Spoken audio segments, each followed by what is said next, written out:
Merhaba sevgili izleyenler, Kıbrıs'ın Sesi TV 2020 ekranlarında gündem özel programında Diyalog Medya Grubu Genel Yayın Yönetmeni Sayın Reşat Akar'la birlikte sizlerleyiz. Evet, yeni bir haftaya başlıyoruz. Gündemimiz yoğun. Sağlık konusuyla başlayacağız. Sağlık Bakanı Ali Pilli'nin açıklamaları var. Aşı çağrısını yineledi ama tabii bu arada açıklamanın detayları da var. Onları da size aktaracağız. Üst kurulda yeni bir takım kararlar açıkladı. Aşısızların birçok yere girmesi yasaklandı. Bizler bugün işin uygulama kısmını konuşup değerlendireceğiz sizlerle birlikte. Bir de tabii çok kafa karışıklığına sebep olan bu aşıların doz olayları var. Farklı markalarda kişiler haklı olarak soruyorlar. Hangi dozu ne zaman yapmamız gerekiyor şeklinde. Güneye baktığımızda da tedbirlerin sıkılaştırıldığını görüyoruz. Çeşitli önlemler var. İlkokullarda, okullar açık tabii, ilkokullarda maske kullanımı zorunluluğu bugünden itibaren getirildi. 5-11 yaş arası çocuklara da yine aynı şekilde bugünden itibaren randevusuz aşı uygulaması yapılabilecek ve tabii bir diğer gündem de bütün dünya artık bunu konuşuyor. Yeni varyantı Omikron'u konuşuyor. Yine Omikron içinde ele alınan önlemleri sıraladılar. Kuzey-güney sınır kapılarında aşılı aşısız fark etmeksizin test uygulaması da Arasta esnafını bir kez daha vurdu. O bölgeden röportajlar derledi arkadaşlarımız, sizlerle paylaşacağız.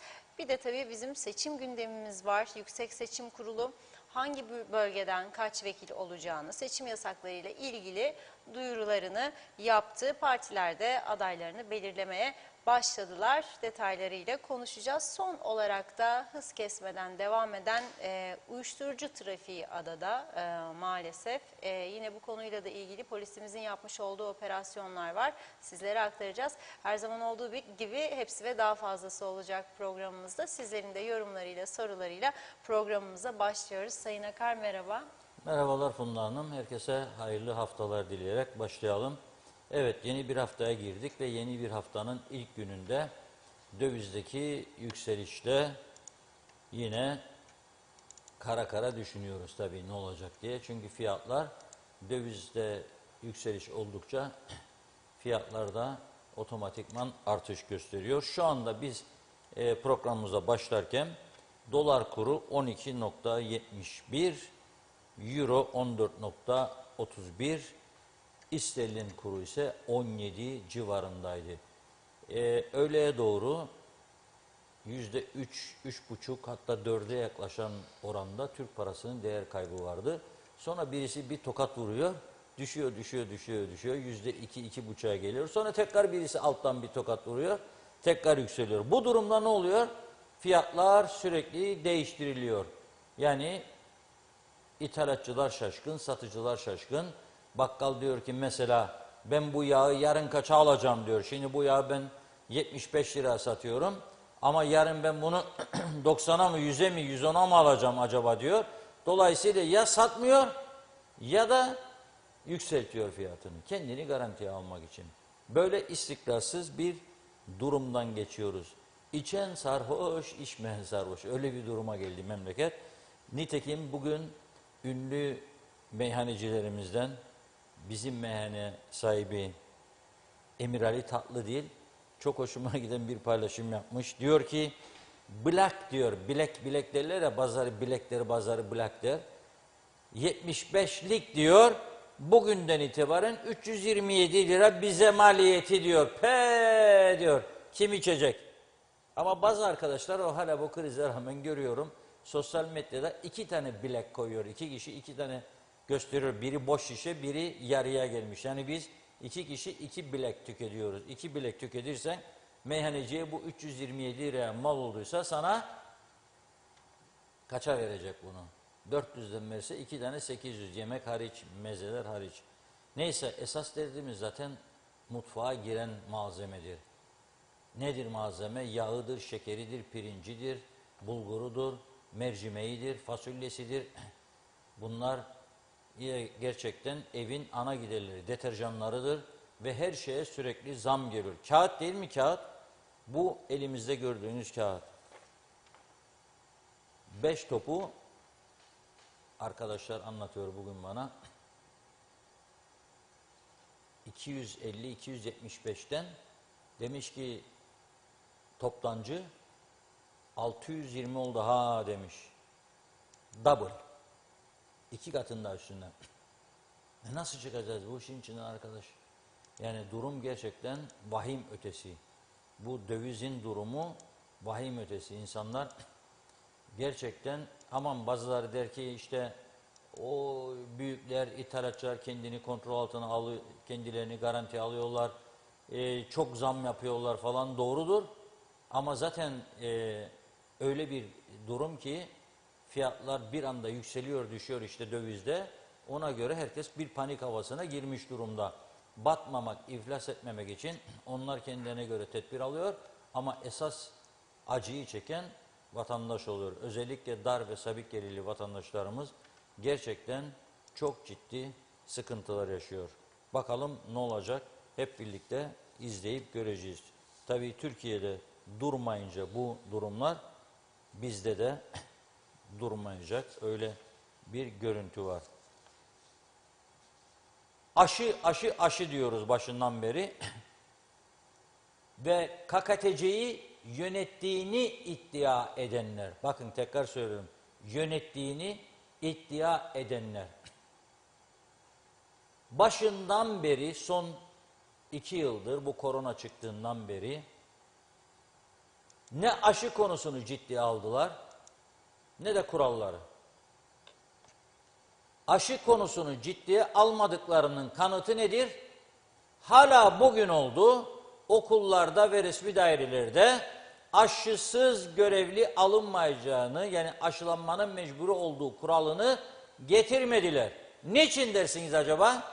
Bir yerden olmaya bir tepki görür de seçim var yakında, bir şeycikleri kaybeder. Yani halk hastalanmış, ekonomi çökmüş, millet acı çekiyor, hiç kimsenin umurunda değil. Onun için size geliyorlar ya bu ziyaretlere, o istiyorlar. Siz de çıkın ve söyleyin yüzlerine. Bak sizin bu yaptıklarınız yüzündendir. Gittikçe büyüyor sıkıntı. Bakınız bugün oldu, bugün çok yerlerden. Az önce haber geldi, Gönyeli İlkokulu'da kapatılmış. Neden? Vaka sayısı çoğaldı diye. Geçen gün başka okul, ondan evvel başka okul. Ve veliler perişan. Çocuğumu diyor okula götürdüm, 1 saat sonra telefon açtılar, geldi çocuğumun ateşi var. Götürdük diyor, korona. Ne olacak bu iş? Yüz yüze eğitimi de istedik ama tedbir alarak istedik yüz yüze eğitimi. Nasıl tedbir alacaksın? Bakınız fotoğraflar vardır. Bugün Rum Haber Ajansı'ndan ve Cyprus Mail gazetesinden elde ettiğimiz fotoğraflar var. Bu değil. Eylem var, eylem. Rumların eylemi. Bugünden itibaren Rum Eğitim ve Sağlık Bakanlıkları ortak karar alarak Rum ilkokullarında bile, orta ve liselerde vardı. Bakın ilkokullara bu protesto. Veliler bugün yürümüş. Olur mu diyor ilkokuldaki çocuğa sen maske takacaksın diyor. Ama Sağlık Bakanlığı ve Eğitim Bakanlığı geri adım atmadı. İlkokuldaki çocuklara maske mecburiyeti getirdi ve bugün bu uygulama başladı. Düşünebilir misiniz siz? 7 yaşında çocuk, o fotoğraf da var. Bir öğrenci annesiyle beraber okulun önünde. Bakın annesi götürmüş, çocukta maske, anada maske. Veliler eylem yaptı ki velileri de gördüğünüz maskesiz eylem yapıyor. Onlar da az akılsız değil. İç içe girmişler. Çocuklarını koruyacaklar akıllarınca diye. Ama Rum Eğitim ve Sağlık Bakanlığı dedi ki maskesiz olmayacak ve başlattılar. Aşılamayı 5 yaşa indirdiler. Şimdi Ali Pilli Bey'in açıklamasını okumazdan önce sizlere öncelikle Rum tarafının bu önlemlerini okumak istiyorum. Çünkü ders almamız lazım. Ders almamız lazım.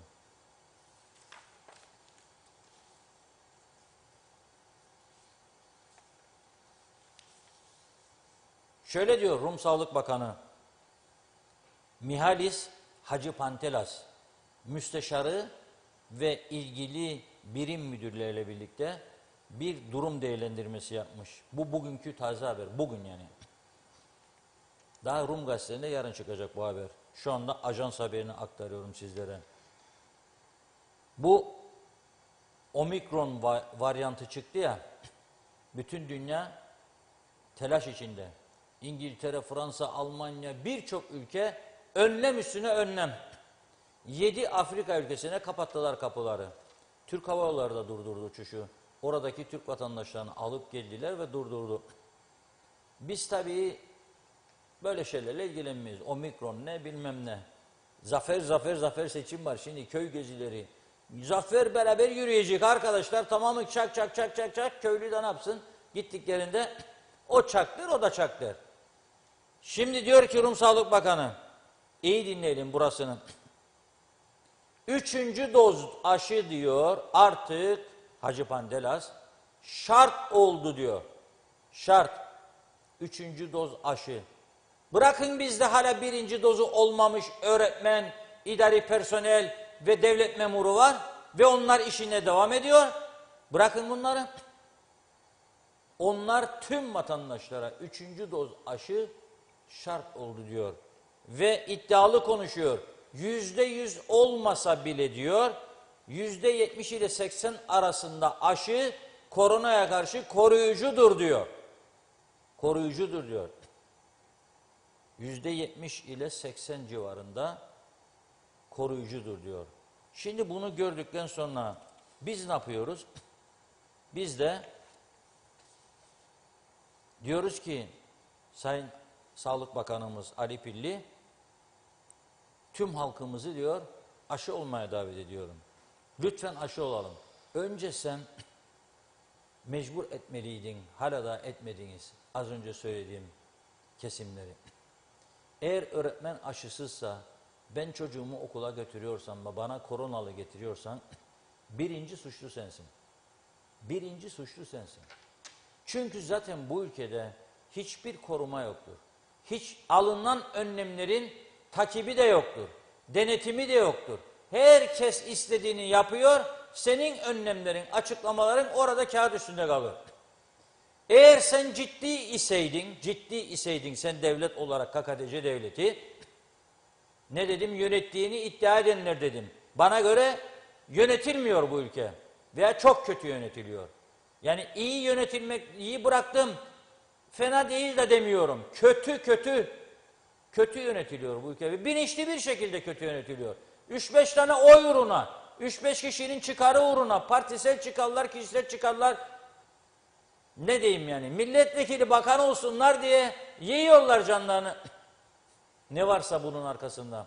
İşrahat yok ama. Sen görüyorsan ki 300'e çıktı gene sende vaka sayısı. Sen bütün cezayı sınır kapısından bu yana gelecek, para bırakacak olan, Rum tarafından gelecek olanlara kesiyorsan, Ercan'dan, Girne Liman'dan gelen yolculara kesiyorsan cezayı sadece ve ötekilerini görmüyorsan işte yapılanları, senin aldığın tedbirler sıfır demektir. Senin tedbirlerin sıfır demektir.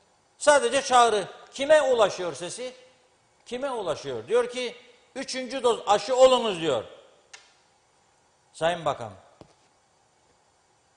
Yoğun bakımda diyor yatan 23 kişi var diyor.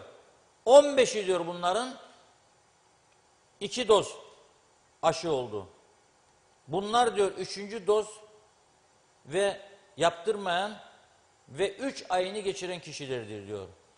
2. doz Sinovac aşısı olup 3 ayı geçen herkes 3. dozunu mutlaka yaptırmalıdır. 2 doz Sinovac yaptırmış kişiyim. Ardından da Pfizer yaptırdım. 3. Daha 1 ay oldu Pfizer yaptıralı. Büyük bir ihtimalle Ocak içerisinde veya Aralık sonu 2. Pfizer'i de yaptırma kararlılığındayım.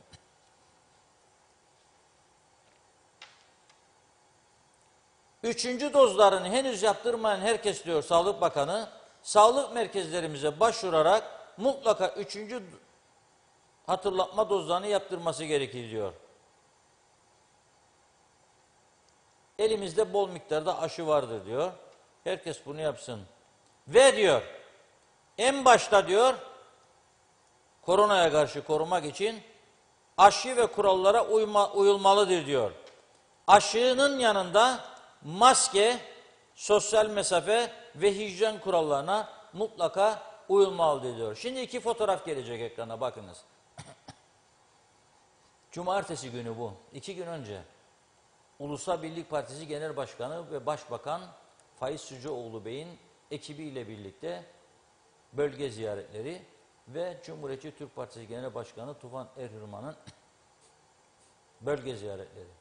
2 tane fotoğraf olması lazım. Diyalog Gazetesi'nin dünkü 1. sayfasında manşetti. 2 tane fotoğraf Sezgin Madencioğlu bilecek. Konuştuk. Dünkü Diyalog Gazetesi'nin 1. sayfasında. Evet. Fotoğrafların orijinalleri neyse buradan da görünür. Ama olması lazım. Bakınız bakalım bu fotoğraflara. Kaç kişide maske var? Kim mesafe kuralına uymuş? Seçim gezileri bunlar. Cumartesi günü.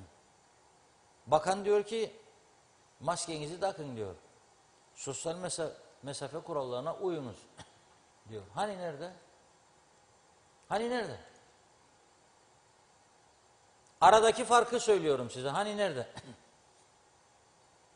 Yok böyle bir şey.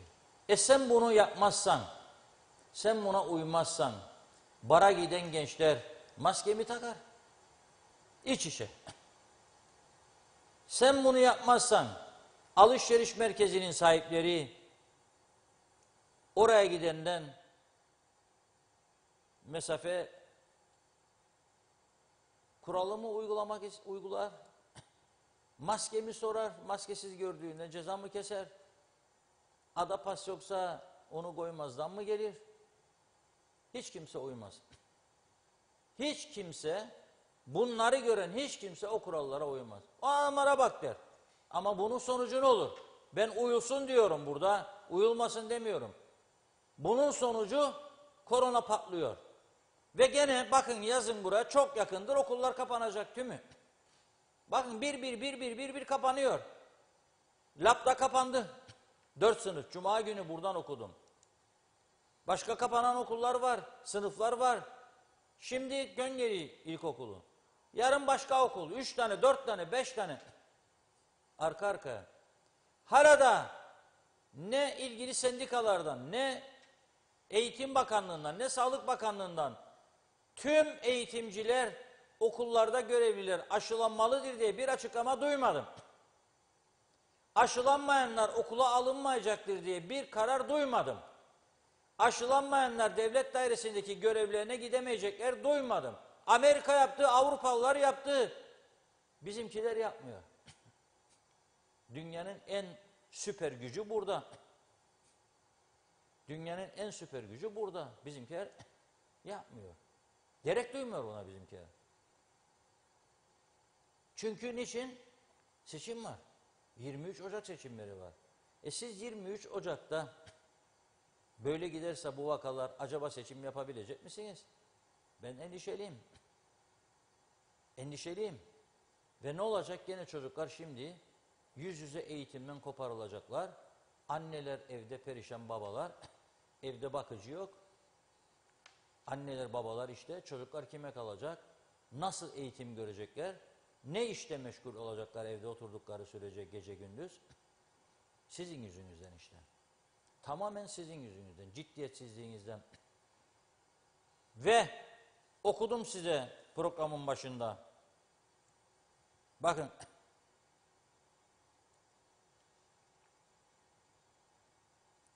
Ada genelindeki Rum tarafı, Rum Sağlık Bakanı ada genelindeki tüm hastane müdürlerini de bu toplantıya çağırmış.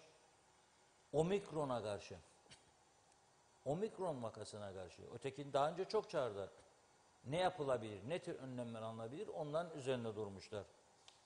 Bizim ülkemizde Sağlık Bakanlığı'nın bu alınan kararları denetleyemeyeceğini biliyor muyuz? Biliyoruz. Polisimizin yeterli sayıda polis olmadığını ve denetleyemeyeceğini biliyor muyuz? Biliyoruz. Ne yapmak lazımdı? 2 şey. 1, bütün belediyelerle 28 belediye var ve çok personeli var. Patlamış vaziyette birçoğu personel patlaması var. Onlarla işbirliği yapmalıydılar. belediyelerin zabıtalarını da devreye sokmalıydılar, sağlık ekiplerini. 2, emekli çıkmış sağlık çalışanları, doktor, hemşire, bunları göreve çağırmalıydılar. Davet çağrım yapmalıydılar ve çağırmalıydılar. Geliniz, burada bir ölüm kalım savaşı var. Bize yardımcı olunuz, önlemler ve plan program yapılırdı. Hangi bölgede kimler görevlendirilecek, ne şekilde denetimler yapılacak. Siz 3 tane 5 tane yeri denetleyip gerekli cezaları da uygulamış olsaydınız bugün bu korona bu noktaya gelmezdi. Ve bundan sonrası için de endişe duyulmazdı. Ama şu anda herkes endişe içerisinde, panik içerisinde. Ayrıca doğru dürüst sonuç da verilemiyor. Bakınız bir arkadaşımız, mesajı burada. Erol Canseç. Program öncesinde gönderdi bana. PCR testine gitmiş. Çocuk okulda durumdan şüphelendiler. Sonra kendisi çok ciddi gripim var diyor bana ama grip mi korona mı anlamadım diyor. Gittik diyor. Burada yazıyor. Kendisine telefonla gelen mesaj. Durumunuz diyor. Bakın okuyorum. Durumunuz şüphelidir. Lütfen kendinizi izole etmeye devam ediniz. Akşam 8.30'da lütfen geri arayın diyor. Şimdi birinci testi yapmışlar. Kendilerine durumu şüphelidir diye mesaj attı. Ya pozitiftir sonuç ya negatiftir. Ne demek durumu şüpheli? Ya pozitif ya negatif. Ne onu diyor ne onu diyor. İkinciyi gel yap diyor. Gidiyorlar ikinci yapıyorlar. Akşam 8.30'da diyor geri arayın. İkinci sonucu bekleyeceklermiş. Yapılan testlerden siz emin değil misiniz arkadaşlar? Yapılan testlerin doğru olup olmadığından emin değil misiniz siz acaba? Soruyorum, merak ediyorum. Emin değilseniz bunun içinden nasıl çıkacağız biz? Nasıl çıkacağız? Ve gene Ali Pilli Bey daha önce de bakanlığı döneminde çok söyledim. Çok inatçı bir kişiliği var Ali Bey'in. Çok inatçı. O zaman kendisine, emrine 36 odalı 72 yatak otel sundum buradan. Al dedim karantina hastanesi yap. 1 yılda bedava. Her odada duş, banyo, tuvalet, restoranı, yüzme havuzu, bahçesi. Bir inat, bir murat almadı.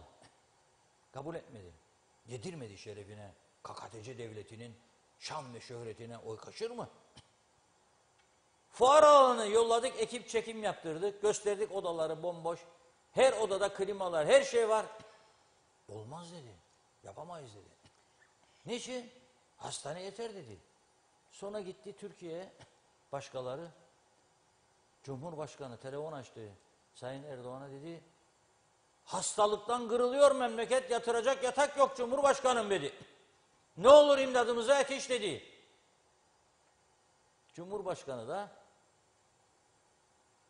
2-2,5 ayın içerisinde hastane yaptı. Ey Kıbrıslılar dedi bize. Ha dedi bakın ben size 2,5 ayda yaptım hastanenizi. Hadi bakayım. 6 ayda açamadık biz hastaneyi ondan sonra. Neden? Personel şeması çıkmamış. Doktor yok. Hemşire yok. Yatak yok. O yok, bu yok. Düşünebilir misiniz siz beceriksizlik? Onun için diyorum. Yönetim becerisi yoktur bizde. Bunu kabul edelim. Bir oyun sahneledik, siyaset oyunu. Bir tiyatro, siyaset tiyatrosu. Onu oynuyoruz kendi kendimize. Ve dişimizin kesebileceği tek yer var. Bakanlıkta yanımızda çalışan adamlar. Seni alırım ha görevden. Seni bilmem ne varım ha görevden. Odur sadece. 2-1 de hiç kimsenin tanımadığı, takmadığı o siyah arabalara binip arka koltuğa oturup gitmek. O kadar. Muhtara daha çok selam verirler meyhanelere gittikleri zaman. Muhtar oturuyorsa 30 kişi muhtara selam verirse bakanlara 10 kişi selam verir. O selam verenler de bir şeyler beklenti içinde olanlardır. Ne oldu bizim kızın işçiyi? Ne oldu bizim damadın terfi? Ne oldu bizim kırsal kesim arazisi? Umutlana bir şeyler belki çıkar son dakika. Bunun dışında bir şey yok. Kim yaptı bunu? Kim bu hale getirdi? Kendileri. Halen aynı uygulama. Aşılanın diyor üçüncü. Nerede bileyim kim aşılandı? Hani bunun kampanyaları? Çağrı yaparım defalarca. Hani kampanyaları bunun? Hani videolar? Hani çağrılar? Gelsin yayınlayalım. Halkı uyaralım. Hangi üniversitede gösterileri yapıyorsunuz aşı kampanyaları? Türkçe, İngilizce, Arapça. Hadi söyleyin bir tane üniversite gideyim ben de göreyim. Kaç üniversitede tanıtım yapıyorsunuz? Aşılanma. Kaç üniversitede öğrencileri gidip aşıladınız? Ekipler gitti. Yapmadınız. Yapmamaya da devam ediyorsunuz. Zaten üniversite diye görünen özellikle o yabancı uyrukluların %90'ı ya inşaat alanında ya kaporta atölyesinde ya beyaz tozların içinde dolaşıyorlar. Tozlar. Siz de kendi kendinizi avutuyorsunuz. Sizin dişiniz neyi kesiyor? Sizin dişiniz sadece ve sadece kuzey ile güney arasında gidip gelenlere geçiriyorsunuz dişinizi. Bir de ülkemize gelenlere, uçağın içinde gelen ister KKTC'li, ister TC'li, ister Britanyalı onlara geçer sizin dişiniz. İstediğinizi yaptırırsınız. Geç şuraya, geçer. Git buraya, gider. Getir formayı. Hani aşı kartı? Hani PCR? Hani ada pas? Hani o forum? Ne formu? Ne yapacaksın formu? Sınava mı sokuyorsun beni ya? Neyin formu? Neyin formu? Neden yapıyorsun bunu? Niçin? Ve insanlar üst üste havaalanına vezelerin önünde gidip kontrol yapmışlar hafta sonu. Ben teşekkür ettim ve umutla bekliyordum iyi bir şeyler çıksın diye. Çıktı mı? Hayır. Ama Funda Hanım yan bakıyor bana, korkmaya başladım. Okusun mesajları biraz. Ondan sonra ne işe yaradıp yaramadığını hemen ardından birlikte konuşacağız ve dinleyeceğiz. Evet, hemen başlıyorum. Çok teşekkür ediyoruz öncelikle ilginize tabii ki. Manolya Hasan Şahin'in mesajını görüyorum. İlk iyi yayınlar dostlar yazmış. Bülent Küçük de güzel, başarılı, nice uzun soluklu programlar dilerim diyor. Ali Dayı da teşekkür ediyoruz. Erol Hasan Avusturya'dan selamlarını yolladı. İyi yayınlar diliyor. Evet, Sibel Serin de İyi haftalar, iyi yayınlar, kolay gelsin demiş. Doğan Falyalı, halkın yegane sorunu pahalılık, parasızlık ve hastalık. Çok sorun var. Öncelikli sorunlar bunlar diyor. Nilüfer Canova, evet memlekette yakıt sıkıntısı var.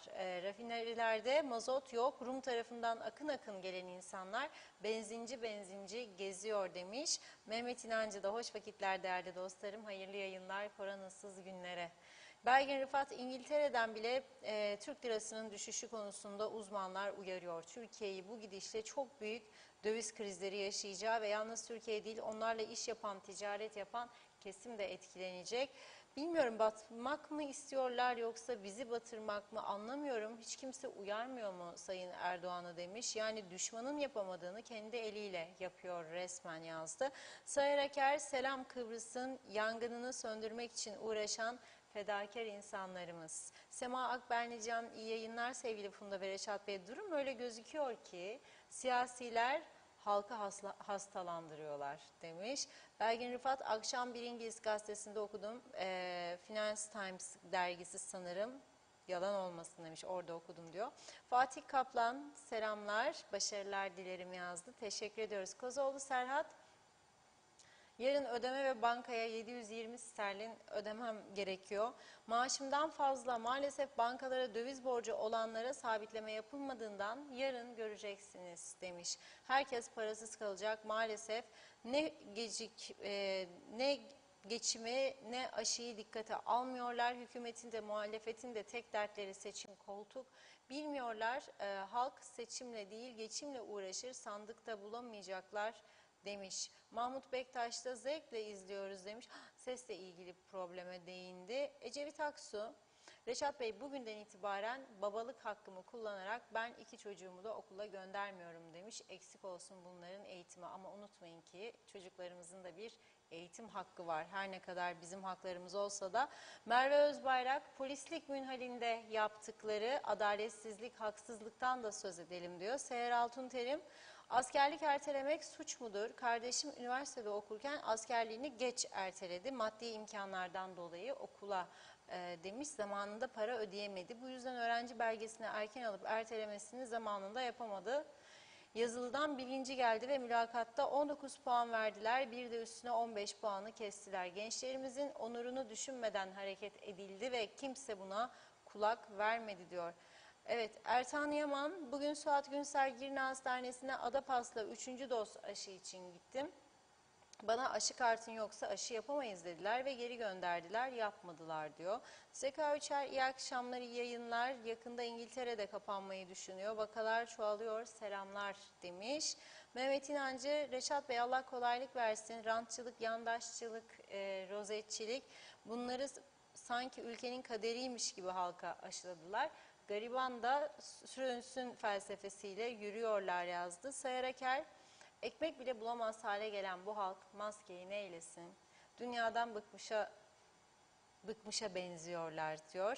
Gaye Kök, iyi yayınlar. Bizimkilerde hiç bitmeyen seçim, koltuk, saltanat kaygıları oldukça ellerini bile kıpırdatmazlar. Kurallara uyun deniyor. Bugün 4 yere gittim. Ne Adapas, ne ateş ölçer, ne dezenfektan. Erkay Kanak, öncelikle iyi yayınlar dilerim. Evet, 3. 4. doz yapılsın diye uyarılıyoruz. Bence önce hiç aşı olmayanlar tespit edilip onlara da aşı yapılsın. Hala tokalaşma, öpüşmeler devam ediyor. Maske takmayanlar da var. Caydırıcı ceza ve kontrolü her birey kendisi için yapmalı. Durum çok ciddi. Omikron geliyor. Bu virüs sürekli olarak mutasyon geçiriyor. Herkes ciddiye alsın. İyi akşamlar dedi. Evet, Ahmet Yumuşak diyeyim. 3 gündür PCR testimin sonucuna ulaşamıyorum. Pozitifim ve kelepçe elimde kaldı. 11.02 cevap vermez. Ali Dereseven, evet programı baştan sona izliyorum. Reşat Bey, ısrarla aşı olmayanlardan bahsediyorsunuz. Evet, aşı olanlar bu hastalığı bulaştırmıyor mu diyor. Şu anda bir araştıralım. Maske takmayanların aşı olanları olduğunu göreceksiniz. Evet, aşı olanlarda bulaşıcılık daha az. Pozitife bile dönmeyen çok vaka var aşı olduğu için. Evet, şimdi aşı olanlar yapıldı. Aşıya güvenerek nasıl olsa hastalığı kaparsam hafif geçireceğini düşünüyorlar ve aşılılar diyor daha rahat davranıyorlar diyor. Evet ve umursamıyorlar diyor. Hastalığın önüne geçilmek istenirse ilk önce demiş maske takmayanlara çok ağır cezalar verilsin. Başka türlü bu hastalığın yayılması önlenemez. Evet, Ali Magaryos, ben Yeni Zelanda'dan izliyorum, ses gayet iyi demiş. Hüseyin Hocaoğlu, hastane çok sosyetik, bugün saat 1.30'da kapattılar diyor, yarın gelin dediler. Necdet Mavigözlü, Kuzey Kıbrıs Birleşik Afrika Pakistan Cumhuriyeti'nden hayırlı günler, iyi yayınlar diledi. Evet, arada diyor yorumları kesiyorsunuz, mecbur kalmadıkça yorum yapmayacağım. Mecbur kesiyorum ben de çünkü bazı yorumlar çok uzun oluyor. Evet, Ulus Barani de Başbakan Sucuoğlu doktordur Reşat Bey. Kendi ve etrafındakiler korona kurallarına uymuyor. Sucuoğlu doktor değil, kasap veya cellat olmalıydı demiş. Eleştiriyor, bizi okumuş cahillere yazmış. Orhan Aslan da hükümetin kendisine faydası yok, ülkeye millete nasıl faydası olsun? Bunların derdi, imanı. Esnafı, milleti toptan ülkeyi batırsın, teslim bayrağını çeksin. Çünkü yemin ettikleri, söz verdikleri yerler var. Nazime Nalbant, haftanın ilk gününde TV 2020'miz var. İyi yayınlar dilerim. Londra'da herkese, sevdiklerime, aileme selamlar, sevgiler diyerek başladı Nazime Hanım mesajına. Soğuk bir günde inşallah her şey iyi olmasını istiyorum. Tüm önlemlerde herkes dikkatli olsun. Zor günleri hep birlikte atlatacağız. Yeter ki birlik, beraberlik olsun demiş. Evet, aşı yapın, o aşılarla hafif geçirirsiniz saygılarımla diyor. Belgin Rıfat'ta en büyük yanlışı toplu halde meclis tatili yapmaları olmuştu. Reşat Bey, ne Sağlık Bakanı, ne Eğitim Bakanı, ne polis ya da hastane personeli tek başına hiçbir şey yapamaz. Olmayan bütçeyi pandemi otelleri ve bilekliklere yatırdılar. Türkiye'nin gölgesine sığındılar. Her şeyi dilenci gibi rica minnet istemeyi öğrendiler. Maalesef diyor, hata üstüne hata yaptılar. Bir grip aşısı bile getiremediler. Kanser hastalarına her türlü mağdur ettiler. Hala da aynı şarkıyı söyler dururlar.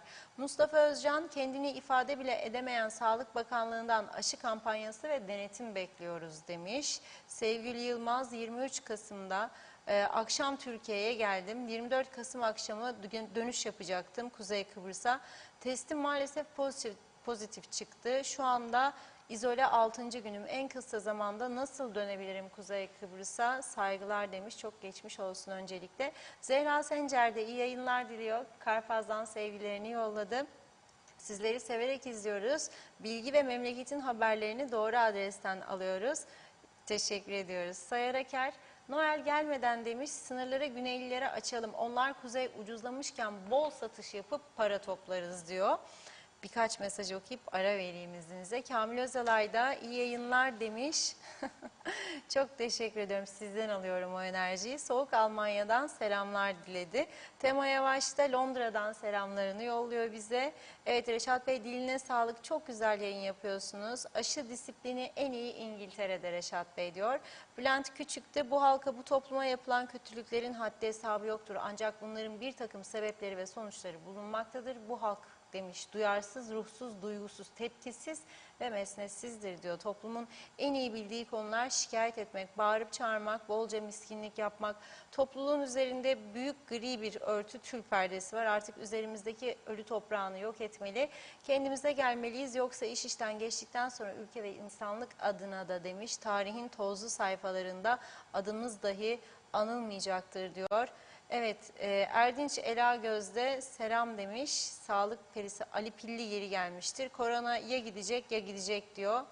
Memleket dalga modunda demiş. Evet, burada bir ara vereyim mesajları, sonrasında devam edeceğim. Evet Reşat Bey, buyurun. Evet, şimdi daha önce bir duyuru yapılmıştı. Johnson Johnson aşıları bir doz diye. Fakat daha sonra Amerika'dan da başka ülkelerden de bir dozun 3 ay geçtikten sonra ikinci dozun yapılması tavsiyeleri geldi. Dolayısıyla bizde de şimdi bu yapılıyor.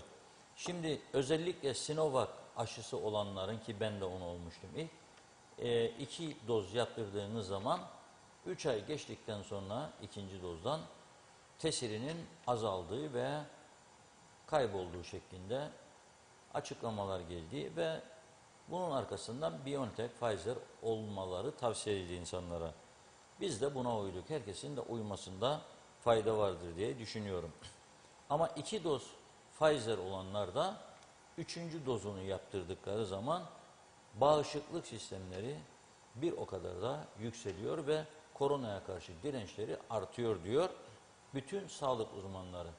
Yabancı kanallarda da bunları izliyoruz, devamlı tartışılıyor. Dünyanın en ünlü sağlık uzmanları çıkıyor, konuşuyor.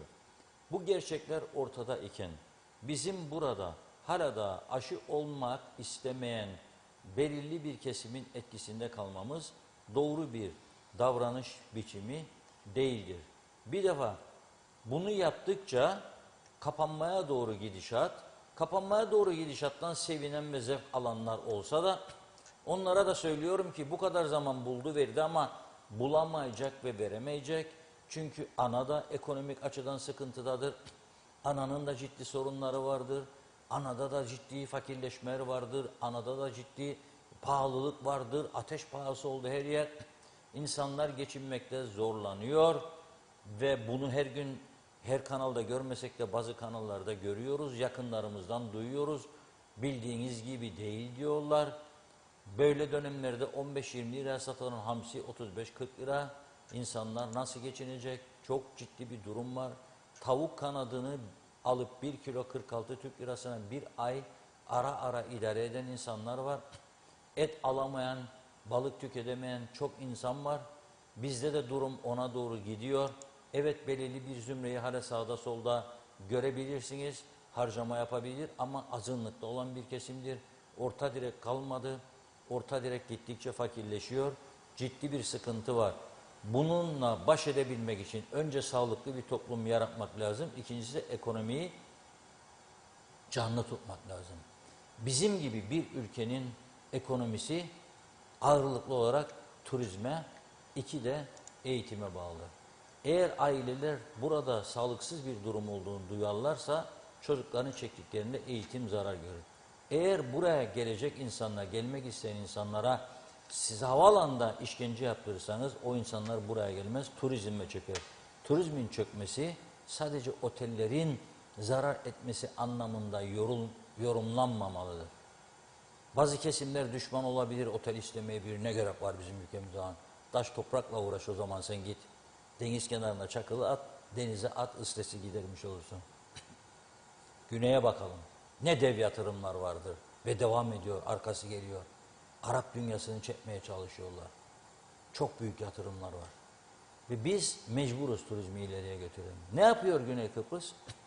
2 aşısını olmuş, 2 BioNTech, Pfizer veya 2 AstraZeneca veya Johnson & Johnson, Moderna. Onları 2 aşılı olanları ülkesine kabul ediyor. Biz ise bu yeni önlemler Ali Pilli Bey geri geldikten sonra çerçevesinde 2 toplumlu teknik komitenin konuşup uzlaşması sonucunda ne oldu? Bir de PCR şartı getirildi. PCR şartı getirildiği için şu anda bize güneyden kuzeye daha çok arabalarıyla akaryakıt almak için gelenler var. Ama lokmacı kapısından her gün binlerce kişi geçiyor ve o arasında esnafını mutlu ediyordu. Onlar ip gibi kesildi arkadaş. Biraz sonra o bölgenin esnafının söylediklerini birlikte izleyeceğiz. Ama durum maalesef bu noktadadır. Az bir şey umutlandılar. 1-2 ay geçmedi bu umutların yeşermesi. Hemen şimdi yeni bir yasak. Diyorlar ki Rum tarafı PCR'ı parayla yapıyor. Adam 40 euro verecek, gelecek buradan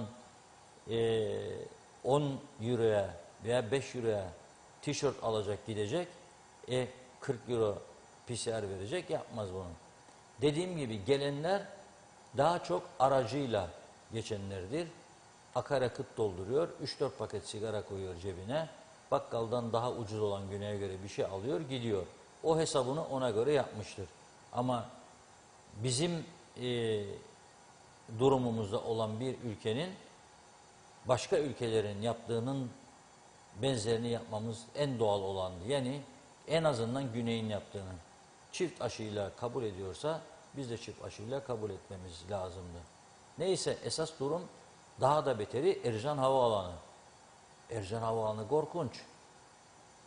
Yeni önlemleri açıkladı Sağlık Üst Kurulu ve düşünebilir misiniz siz Başbakan yanına Ulaştırma Bakanı'nı aldı, yanına Turizm Bakanı'nı aldı. Çok sayıda müdür müsteşar aldı. Ercan'a gitti. Oradaki sıkıntıları bizzat gördü, yaşadı. Bizim turizmcilerin, otelcilerin de sırtını okşadı orada. Gördüğünüz gibi yerinde tespit ettik. Haklısınız tepkilerde. Alıyoruz kararları merak etmeyin dedi. Pazartesi uygulamaya girecek. Bir baktık kararlara. Kararların içerisinde havaalanında antijeni kaldırmış ki o hepsinden daha zorunluydu bence. PCR olacaksın da geleceksin diyor.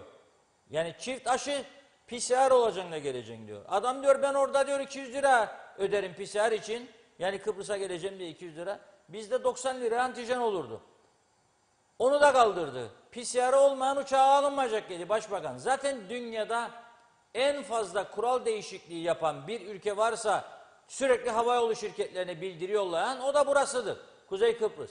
Sorun Pegasus yetkililerine, sorun Türk Hava Yolları yetkililerine alırsınız cevabını. Derler ki kardeşim 2-3 günde bir değişiyor. Biz de şaşırdık. Biz de şaşırdık. Nedir bu kakadecenim? İstemiyorlar birisini. Ekonomi battı. İstemiyor ama o. İstemiyor arkadaş, istemiyor. Biz zannettik, umutlandık diyor turizmciler. Başbakan gitti, aldı bir yılda adam yanına. Tamam bu iş bitti dedi. Peki soruyorum. 2 tane aşı, PCR'ı da kabul ettim. Bak sana diyorum ki, hadi turist istemiyorsun.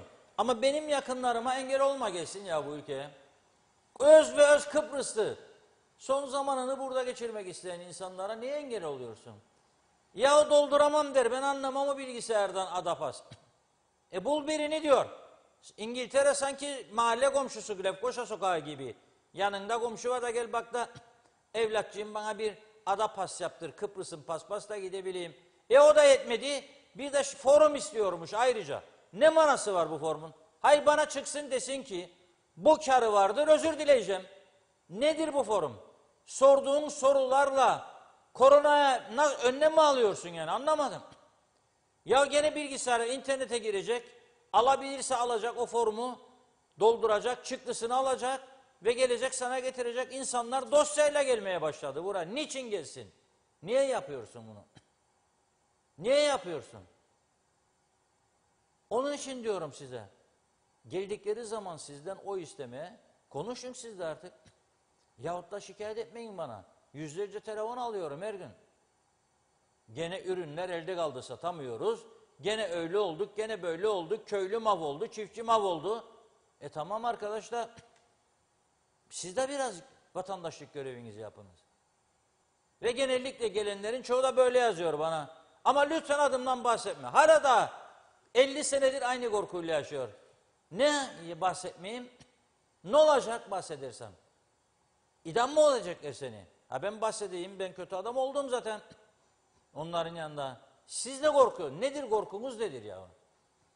Niçin kendiniz ortaya çıkmıyorsunuz? Niçin onurlu bir mücadele veremiyoruz biz toplum olarak? Neyse. Arasta esnafını dinleyelim. Bakalım ne diyorlar. Bir toplantı yaptınız, basın açıklaması yaptınız. Bu geçişlerle alakalı sizden alalım bilgisini. Tabii şimdi önemli bir toplantıydı bu. Kalabalıkta bir esnaf katıldı. Derdimiz şu, aşıya inanıyorsak, biz ülke olarak, politik olarak diyoruz ki, aşısı olanlardan geçişlerde PCR istenmesin. Ki aşılı olanlardan istenmesin ki insanlar da gelebilsin, gidebilsin. Bakın güneyde bir PCR 40 euro. 2 kişi gelmeye kalksa 80 euro. Ve insanlar gelemiyor. Bakın şu anda kapı boş. Bir haftadır bu karar alındığından beridir. 10 güne yakındır bomboş bir çarşıda oturuyoruz. İnsanlar sefte yapmadan, sadece burasıyla ilgili değil yani bu söylediklerimiz. Aynısı Girne, Mausa, Surlar için, her taraf için aynı. Sadece Lefkoşa, Lokmaç için yapmadık bu açıklamayı.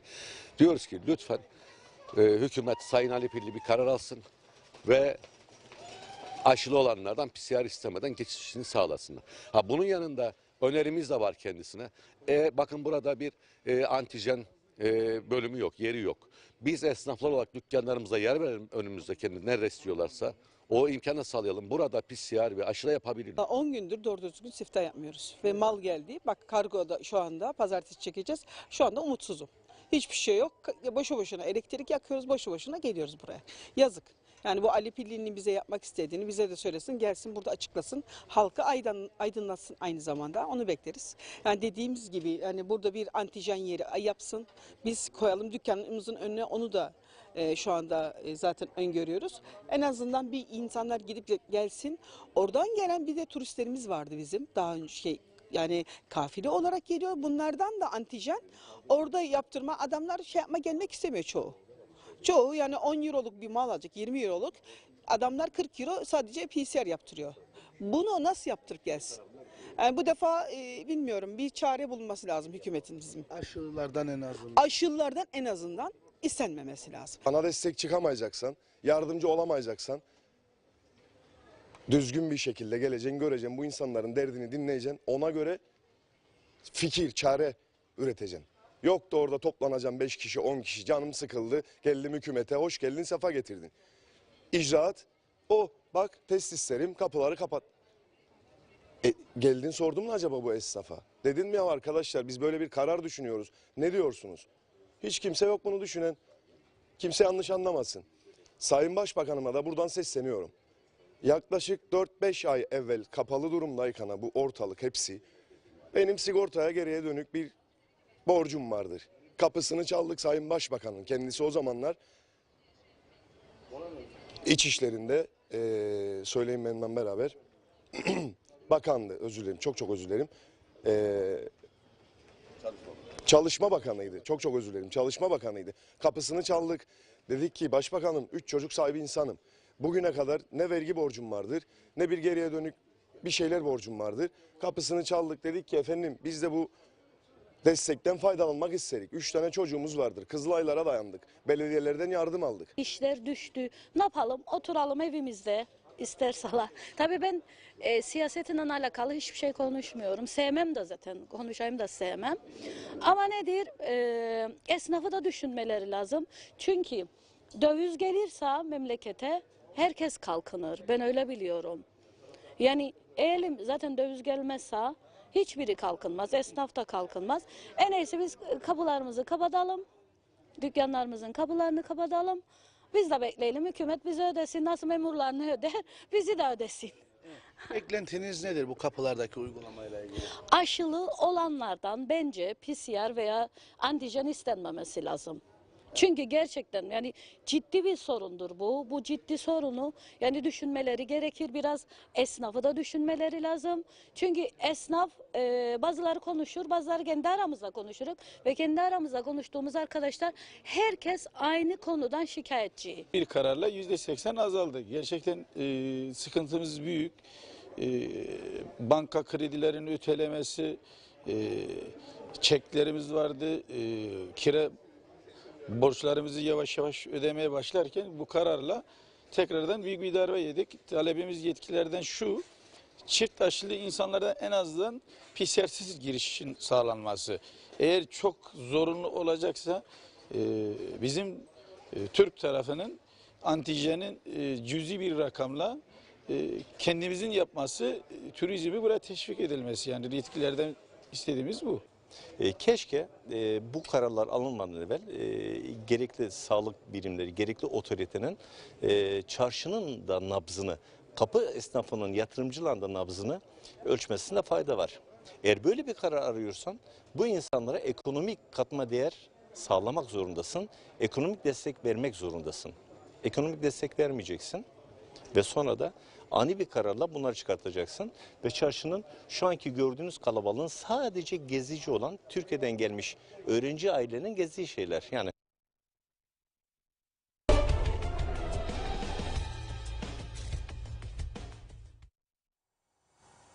Evet, Aras'ta esnafının durumunu böylece sizlere aktarmış olduk. Gördüğünüz gibi insanlar orada kan ağlıyor. Şimdi bu insanların yarın ayın 30'u bugün büyük bir ihtimalle devlet memurları ödenmiştir. Allah versin ödensinler, ödenmelerini de istiyoruz. Hiç kimsenin parasız kalması elbette istenmez. Ama özelde çalışan insanlar da bizim vatandaşımızdır. Onları da korumak zorundayız değil mi? Bu insanların maaşını kim verecek? Sen karar alıyorsun. Önce 2 aşı, sonra karar alıyorsun. Bir de PCR. Rum tarafında PCR'ın kaça yapıldığını sormuyorsun, araştırmıyorsun, öğrenmiyorsun. Bu insanlarla görüşmüyorsun. Sen her gece köylüler, kentler gidip oy isterken gidip bu insanların ne yaptığına bakmıyorsun. Bakınız Metehan dün gene Diyalog TV'de yani TV 2020 bizim kurumda sadece görebilirsiniz. Metehan'da yine izdiham. Her 2 günde bir, 3 günde bir oradan geçen arkadaşlar uyardığında bizi gönderiyoruz ekibi. Evet diyorlar izdiham. Dün gene koyduk. Şimdi ben Metehan sınır kapısındaki muhaciret memurlarımızın görev ihmal ettiğini söylemiyorum. Canla başla çalışıyorlar. Ben de geçtiğimde görüyorum. Çok hızlı hareket etmeye çalışıyor. Ama eğer sana oradan gelen bir dalga varsa ve bu gelenler sana para bırakıyorsa, ekonomiye katkıda bulunuyorsa, akaryakıt alıp dişçiye gidiyorsa, kuaföre gidiyorsa, konfeksiyonculara uğruyorsa, alışveriş yapıyorsa, bakkalla durup bir şeyler alıyorsa, benim ekonomime katkı yapıyorsa, benim görevim oraları rahatlatmaktır arkadaş. Ama orada 3 tane en fazla 2 tane kabin açılıyor. Bazen çok sıkışıklık 3. Tekrar söyledim. İzin versinler. 4.'sünü En fazla 48 saat içinde yoluyla birlikte yaparız. En fazla 48 saat. İzin versinler. Niye yapmıyorsun? Niye daha hızlı hareket etmenin yollarını bulmuyorsun? Polisin önüne bir tane kulübe koymuşlar. İçinde bir bayan oturuyor. Tek başına. Kapılar da kapalı. Üstünde herhangi bir yazı da yok. Yani antijen yapılır, burası şeydir, sağlık merkezidir falan, öyle bir şey de yok. Hanım içeride oturuyor. Bomboş. Hiçbir şey yok. Onun zamanında önlem almışlar, koymuşlar oraya. Demişler ki antijen yapacaksınız gelenlere. Şu anda öyle bir durum da yok. Şu anda öyle bir durum da yok. Antijen veya PCR tarafında olup öyle geliyor. Bari o boş alanları değerlendiriniz. Yok. Sözde turizm ofisi var ama içinde insan yok. Öyle bir ofis yok. Bu nasıl bir iş? Bu nasıl? Bu insanlar nasıl geçinecek? Bakınız, turist gelmezse her taraf çöker. Buraya gelip para akıdan olmazsa devlet vergi toplayamaz. Üreticinin ürünler elinde kalır. Esnaf çöker. Bu insanların geçimini nasıl sağlayacağız bundan sonra? Bunu bir düşünmelerini tavsiye ediyorum. Bir düşünsünler lütfen. Gitsinler, konuşsunlar. Ve bir de bu ülkeye gelişlerde az önce söylediğim gibi bu şartların hafifletilmesi lazım. Bakan Sucuoğlu oraya gitti. Sadece ve sadece antijeni kaldırdı havaalanında, ki bana göre yanlıştır. Eğer antijen PCR yaptırmadan gelmişse, orada şart koşuyorsan yapması faydalıydı. Esas sorun orada bürokratik işlemlerdir. İnsanlara zorla forma doldurtuyorsunuz. Siz Kıbrıs içinde yaşayan bizim gibi insanlara Adapas uygulatıyor musunuz? Rum uygulatıyor. Her gittiğim alışveriş merkezi, market istiyor kart. Tabii onların kartı başka, bizim başka, ama alıştılar. Bizim Adapas'ı görünce buyurun diyorlar. Senin hangi markette Adapas istiyor? Kaç tanesinde? %1, 2. Hangi alışveriş merkezinde veya dükkanda, mağazada Adapas istiyorlar? %1, 2. Sen denetleyebiliyor musun bunu? Barlara gidenleri, restoranlara gidenleri Adapas'ta mı girdiğini denetleyebiliyor musun? Hayır. Zaten kendileri yapmıyor. Kendilerinin gittiği gece eğlence yerleri, meyhaneler, barlar, oralarda Adapas talebi var mıdır? Görüyorlar mı? Yanlarına gelenlerin öyle bir durumu var mıdır? Yoktur. Ziyaret için gittiklerinde, oy toplamak için gittikleri yerlerde kendileri maske, mesafe kuralına uyuyor mu? İşte burada örnek. Var mı burada öyle bir şey? Cumartesi günü. Var mı maske? Var mı mesafe? Yoktur. Bu bir partinin. Öteki de var. Ötekinde de aynı. Bakınız. Var mı 2'şer metre mesafe? Bak, ben her program öncesi ölçüyorum. Funda Hanım'la aram 2 metre olması lazım. Bazen yakınlaşmaya çalışıyor. Daha güzel görünür ekranda diye. Yok diyorum, 2 metreyi koruyalım. Siz uygulamıyorsunuz. Uygulamadığınız için de bunlar oluyor. Bir üzücü haber geldi şimdi önüme. Cumhurbaşkanımız Ersin Tatar, biliyorsunuz, son zamanlarda çok sık Türkiye gidip geliyor. 2 devlet, eşit egemenlik falan. Şimdi bugün de İstanbul'a gidiyordu Sayın Tatar. Gerekçe Marmara Grubu Stratejik ve Sosyal Araştırmalar Vakfı'nın 36. dönem 1. oturum etkinliği varmış. 36. dönem 1. oturum etkinliği. Davet yapmış kendisine ve Cumhurbaşkanımız da bu davete icabet etmek amacıyla uçağa binmiş ve İstanbul'a doğru yol almış. Tabii bugün İstanbul'da hava çok kötü. Fırtına, lodos, orada büyük kazalar oldu, ölenler var. ciddi sorunlar var ve Türk Hava Yolları şiddetli rüzgarın etkisiyle İstanbul'a inememiş ve kötü hava şartlarından dolayı Cumhurbaşkanımızı Ankara'ya indirmiş. Esenboğa Havalimanı'na indi Cumhurbaşkanımız. Orada herhalde bekliyor. Hava düzelirse gidecek, düzelmezse Ankara'ya gelmişken bir Fuat Oktay Bey'i görür, fena olmaz. Döner gelir. Durum bu vaziyette. Üzgünüz, geçmiş olsun dileklerimizi iletiyoruz Cumhurbaşkanı'na. İnşallah hava düzelir, konferansına gider ve ülkemize öyle dönüş yapar. Şimdi tabii derdimiz sağlık mağlık dedik ama sadece sağlıkla olmuyor bu işler. Seçim ve geçim var dedik. Geçimden de bahsettik. Gelelim seçime. Şimdi artık bu iş bitti. Yani seçim yasasının değişmesi diye bir şey söz konusu değil. Ne olacak? Eski seçim sistemiyle seçime gideceğiz. Yüksek Seçim Kurulu Başkanı bir yıl önceden uyardı. Aman ha dedi, bu seçim sistemiyle gelmeyin seçime. Size söylüyorum ki sandıklarda görev yapacak seçim kurulu üyesi bulamayacağız. Kimse istemiyor. Geçen defa çok zorluk çektiler. Çok ciddi sıkıntı yaşadılar. Olmaz dedi. Anlaşamadı meclisteki 6 parti. Biri sağa çekti, biri sola, biri ileri, biri geri. Dünyanın en zekileri. Olmadı. Anlaşamadı. Anlaşamadıkları için de Sayın Başbakan arıyor. Bir bakayım müsaade ederseniz.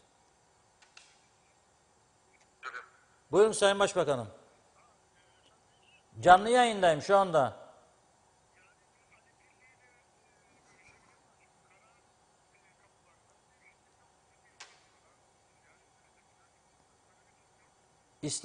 İsteniyor Sayın Başbakanım. Ben de geçtim, benden de istendi.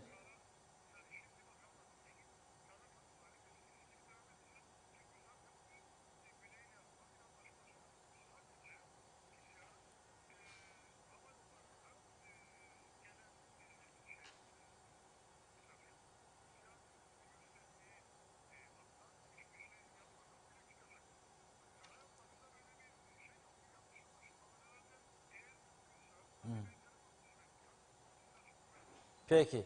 Teşekkür ediyorum Sayın Başbakanım. Sağ olun. İyi günler. Evet. Sayın Faiz Sucuoğlu aradı. Şu anda duyarlılığına çok teşekkür ediyorum. Diyor ki kara sınır kapılarına PCR uygulaması yoktur dedi bana diyor Ali Pilli Bey. Arkadaşlarımız duyuyor beni, arasınlar, bekliyormuş telefonumuzu. Ali Pilli Bey ile konuşalım. Benden istediler. Herhalde benim şeklimi beğenmediler. Biraz daha yakışıklı zannediyordu beni oradakiler. Bir baktılar, gördüler ki bu adam o PCR Reşat Bey dediler. Döndüm yaptım PCR'ı. 8 saat sonra gittim. Öyle bir şey yok. Açıklama yaptılar PCR isteniyor diye. Ben de PCR'ı yapıp öyle gittim. Herkes öyle gidiyor. Bugün de yaptım. Yani ne olur ne olmaz bir şey olur, gitme ihtiyacı hissedersiniz. Hani Allah korusun bir sağlık sorunu burada çözemediğiniz oraya gideceksiniz. Ya burada bu aradığınız ilaç yok, oradan alacaksınız. Ya böyle hadi bir farklı hava alayım deyip gideceksiniz. Ya da kendinizi kontrol etmek istiyorsunuz. Evet, bu zamanlar, bu süre herkese tavsiyem mümkün olduğu kadar az ziyaret yapınız. Bize de çok talep geliyor. Ya bir konu var, gelelim görüşelim. Ya anlat telefonda bana ya yaz. Çünkü istemiyorum yüz yüze. Ne kadar desek ki maskeli falan, bazıları maskesiz gelmeye çalışıyor. O zaman olmaz. Mümkün olduğu kadar komşulukları da aile ziyaretlerinde azaltalım. Mümkün olduğu kadar. Hatta durduralım. Kritik bir süreçten geçiyoruz. Sayın Başbakan diyor ki kara sınır kapılarına PCR istenmiyor diyor. Aşı kartıyla gidip gelebilirsiniz. Ama ben öyle görmediğimi ona da söyledim. Ali Pilli Bey bu konuda açıklama yapmaya hazırdır diyor. Arkadaşlarımız arıyor. Yaparsa açıklama size bağlayacağım. Ama hem iyi olur, havaalanındaki bu şeyleri de sorarız. Hani sınav kağıtları var ya, 2 daha kaç eder? 5. Bunu bilmeyen adam mı var? Öyle değil mi? 2 daha 5 etmez mi? Eder. Ha? Ben öyle biliyorum. Bir yılda kaç mevsim vardır? 8. Nedir bana sorduğun? Ne olacak bunu sorduğun zaman? Bağladılar, Salih Pilli Bey'i bağlayacağız. Arıyorlar şu anda. Şimdi diyor ki Yüksek Seçim Kurulu yapmayın böyle etmeyin dedi. Yaptılar. Anlaşmadılar. Seçim yasasını değiştirmediler. Şimdi ne olacak biliyor musunuz? 23'ü sandık. 24'ünün gece yarısı, 25'i, 26'sı, belki sonuçlar o zaman aşağı yukarı ortaya çıkacak, bilemem. Hazırlığımızı ona göre yapalım. Diyor ki Yüksek Seçim Kurulu takvimi açıkladı. Şöyle diyor. Girne ilçesinin çıkaracağı milletvekili sayısı 7 Ocak 2018'deki milletvekili erken genel seçimine göre bir artış gösterecek diyor. Güzelürt ise bir azalacak diyor. 79.189 nüfuslu Lefkoşa ilçesinin çıkaracağı milletvekili sayısı 16. 62.237 nüfuslu Gazi Mausa'nın 13. 53.261 nüfuslu Girne'nin 11. 25.228 nüfuslu İskele'nin 5. 17.490 nüfuslu Güzelurt'un 3 ve 8.464 nüfuslu Lefke'nin 2 milletvekili hakkı olacak. Yani Güzelurt 3'e düştü. Gittikçe 3, 2, 1 finito festa. Enrico'ya selamlar olsun. Bekliyorlar. Adaylık için son başvuru 17 Aralık'ta. Herkes elini çabuk tutsun. Yeniden Doğuş Partisi dün gece sandıkları kapattı. Yani dedi ki başvuru kabul etmem başka. İddiaya göre 80'den fazla kişi başvurdu. 50 isterler. Demek ki eleme yapacaklar. Veya şöyle bir şey de yapabilirler. Arkadaşlar 50'dir ihtiyacımız. Kendi gönlüyle adaylıktan vazgeçmek isteyenler vazgeçsin bakalım. O zaman 50'ye düşebilir. Şimdi diyor ki YSK en son 14 Aralık diyor Salı günü siyasi partilerce adayların saptanmasının son günü olarak belirtilen 17 Aralık Cuma günü de adaylık için başvurma günü. Yani partiler 14'üne kadar bitirecekler. 17'sinde de adaylık için başvuracaklar YSK'ya. YSK ise adayları geçici olarak ilan edecek diyor. 19 Aralık Pazar günü sandık seçmen listeleri askıya alınmasının son günü olacak. Ve listeler 7 gün askıda kalacak. Adaylar 26 Aralık Pazar günü kesinleşecek. 26 Aralık itirazlar olabilir ya, o itirazlara da dikkat alarak 26 Aralık Pazar günü kesinleşecek. 27 Aralık Pazartesi günü Yüksek Seçim Kurulu ve ilçe seçim kurulları tarafından ilan edilecek ve Yüksek Seçim Kurulu huzurunda at çekme yapılacak diyor. Partilerin adaylık konusu. Hangi parti hangi güne kadar adaylık başvurusu kabul ediyor? UBP Cuma gününe kadar. Bakınız en fazla aday belli ki gene UBP'de olacak. Adaylık başvurusu. Adaylığı. Fakat bu UBP'lilerde öyle bir uygulama var ki bekliyorlar son güne kadar. Son gün. Bugüne kadar sadece 8 kişi başvurmuş. Düşünün siz. 8 kişi sadece. Ama bir göreceğiz ki Cuma son gün ya. Çarşamba, Perşembe, Cuma. Şimdiden söylüyorum Ömer Kadiroğlu'na. Duy sesimi Ömer. UBP, CTP merkezleri devamlı takip altında. Girecekler, çıkacaklar. Herkes, mesela ben olsam, aday olacak olsam, bir 30-40 kişi de beraber alır giderim. Gaddafi de öyle giderdi, gideceği yere. Önden 1-2 defçi giderdi. Dün böyle ben Belgrad'da gördüm kendisini. Arkadan da bir 50-60 kişi gider. Onlar da yallah, yallah, yallah, yallah bir şeyler söyleyerek gidiyorlar. Öyle gitmek lazım. Görsünler ne kadar güçlü bir başlangıç yaptığımızı. 80 kişiyle bir anda bas UBP merkezini mesela. Aday o zaman seni kuvvetli pozisyona çıkarır bu. Bak bu kadar insan desteklediğine göre partiye güç verecek. Çok önemli. Bir de merak ediyorum hangi meslek gruplarından daha çok aday çıkaracaklar? Doktorlar mı bu kez galip gelecek, avukatlar mı? Çok merak ediyorum. Ya doktorlar galip gelecek ya avukatlar. UBP Cuma gününe kadar. Buradan söylüyorum.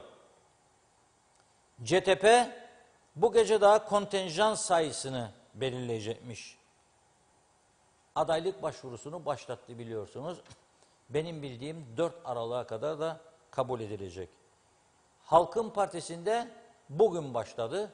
Onlar da 4 Aralık tarihine kadar biliyorum. Demokrat Parti'de birkaç hafta önceden başladı. 9 Aralık'a kadar devam edecek. Toplumcu Demokrasi Partisi de başlattı ama programı bu akşam netleşecekmiş. YDP'de başvurular dün gece bitti. Şimdi kolay olmayacak tabii. Parlamento içindekilerdir bunlar ama parlamento dışındakilerden henüz bir ses yok. BKP Birleşik Kıbrıs Partisi girecek mi seçime, girmeyecek mi? Yeni Kıbrıs Partisi var. Bir tane kuruldu Milletin Partisi galiba. Bir tane Milliyetçi Demokrasi Partisi var. Bunların durumunu önümüzdeki günlerde göreceğiz. Aday olmak isteyenler elini çabuk tutsun. Sayılı günler kaldı. UBP'ye aday olmak istiyorsanız 25.000 TL yatıracaksınız. Aday olduğumuz takdirde kesinleştiğinde 1.25 daha. 25 etti 50. 150 de isteyeceksiniz en az. Köy gezileri, benzin paraları, meyhaneler falan filan yetmeyecekti 150. Yani mümkün değil. O yüzden bir yarım milyon TL çok değil ya, yarım milyoncuk büyük para mı? Nasıl olsa çıkar ondan sonra acısı. Aylıktan çıkar, iş takibinden, hepsi için söylemiyorum ha. Gücenmesin kimse.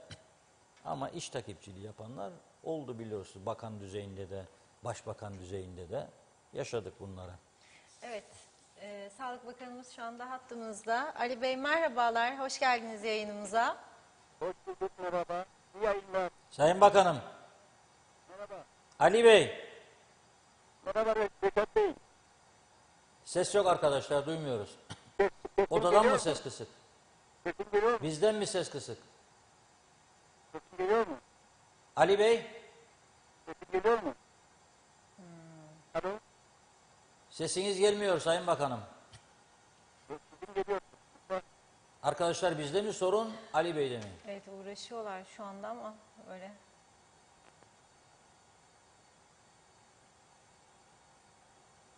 Birazdan tekrar arayacağız. Ses problemini gidersin arkadaşlarımız. Konuşacağız. Evet, Ali Bey'i kaçırmak istemiyorum çünkü soracak çok sorumuz var kendisine. Önemli konular var.